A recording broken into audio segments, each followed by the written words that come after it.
अभी देखो आप लोगों को टेक्स्ट बुक के अंदर दिया है, थोड़ा समझना। मास पर यूनिट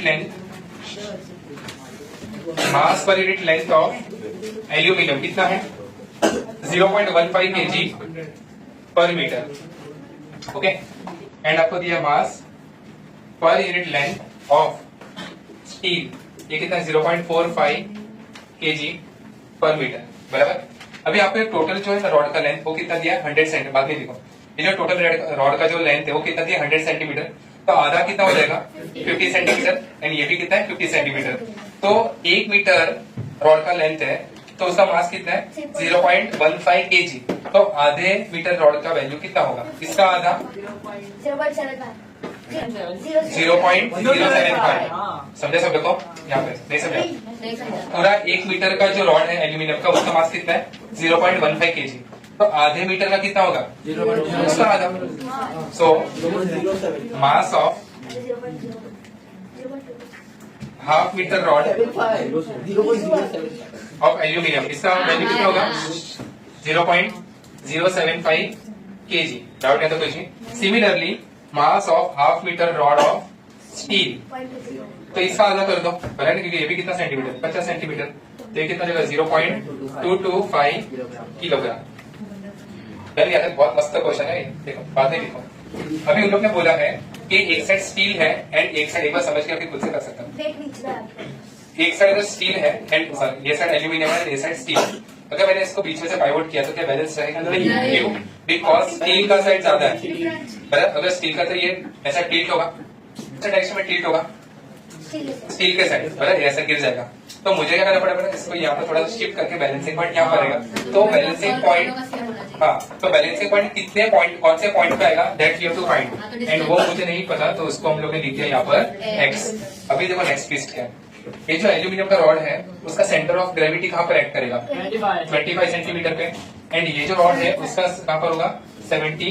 ये जो पूरा एल्यूमिनियम है उसका सेंटर ऑफ ग्रेविटी कहाँ पर एक्ट करेगा सेंटर पे ना, तो 50 सेंटीमीटर का, तो उसका सेंटर कितना होगा 25, एंड ये भी 50 का है तो उसका भी कितना होगा 25, बट 0 से काउंट करो तो कितना हो जाएगा 75। तो एल्यूमिनियम का वेट आ रहा है नीचे के डायरेक्शन यहाँ पर, that is in anti clockwise direction, and यहाँ पर ये क्लॉकवाइज डायरेक्शन में है। समझा आता है? अभी हम लोग ने एक पर्टिकुलर डिस्टेंस पे इसको क्या रखा है बैलेंस करने के लिए, वो डिस्टेंस कितना है वो अपने को पता नहीं है, तो एक्सएल हमको फाइंड करना है। So by principle of moment of equilibrium क्या लिखेंगे हम लोग, sum of anti clockwise moment of force is equal to sum of clockwise moment of force. तो एंटी क्लॉकवाइज कौन है, तो W1 into L1 which is equal to W2 into L2। अभी देखो यहाँ पर वेट बोला है एंड अपने पास क्या है मास है, तो हमको ग्रेविटी से मल्टीप्लाई करना पड़ेगा, तो 0 kgf भी कर सकते हैं, तो 0.0, तो यहाँ पर अपने पास वेट का फॉर्मूला क्या होता है मास इंटू ग्रेविटी। तो मास कितना दिया 0.075 इंटू ग्रेविटी 9.8, या तो आप kgf के फॉर्म में भी लिख सकते हो। L1 को थोड़ा होल्ड पे रखते हैं, कैंसिल होगा। तो W2 कितना हो जाएगा यहाँ पर 0.225 इंटू 9.8 इंटू L2, ठीक है। L2 को भी हम लोग थोड़ा होल्ड पे रखेंगे। यहाँ तक डाउट किसे कुछ नहीं, 9.8 क्या हो जाएगा कैंसिल। अभी देखो L1 और L2 क्या होता है, थोड़ा समझ रेशियो नहीं,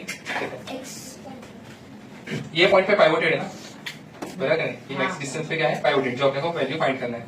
तो अगर मुझे चाहिए L1, तो L1 क्या होता है line of action of force and the perpendicular distance between the pivoted point, ये सब यहाँ पर पाइवोटेड है जिसका वैल्यू आपको फाइंड है, perpendicular distance between pivoted point and the line of action force, मतलब ये वाला डिस्टेंस आपको फाइंड करना है।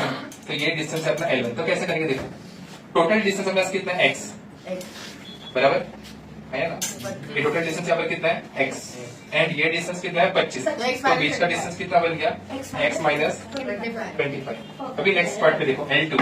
अभी L2 में वेट कहाँ पर है, ये वाले डायरेक्शन में, एंड ये जो डिस्टेंस है ये होगा अपना perpendicular distance between pivoted point and the line of action of force. समझा तक? तो अभी ये डिस्टेंस कैसे फाइंड करेंगे, तो टोटल डिस्टेंस अपने पास है 75, एंड जो पॉइंट पे पाइवोट हो रहा है वो है x डिस्टेंस, तो ये छोटा सा डिस्टेंस कितना बचेगा अपने 75 माइनस x, तो ये होगा 1 सा, ये हो जाएगा 3 सा। So x minus 25 is equal to, ये 3 को मल्टीप्लाई करो, 3 इंटू 75 कितना होता है 225 माइनस 3x, इसको ये तरफ लाओ तो कितना होगा 4x, 25 को सामने लेके जाओ 250, x is equal to 250 divide by 4, तो आपसे कितना होगा 62.5 सेंटीमीटर। तो ये जो डिस्टेंस है वो कितना है 62.5 सेंटीमीटर फ्रॉम दी 0 सेंटीमीटर।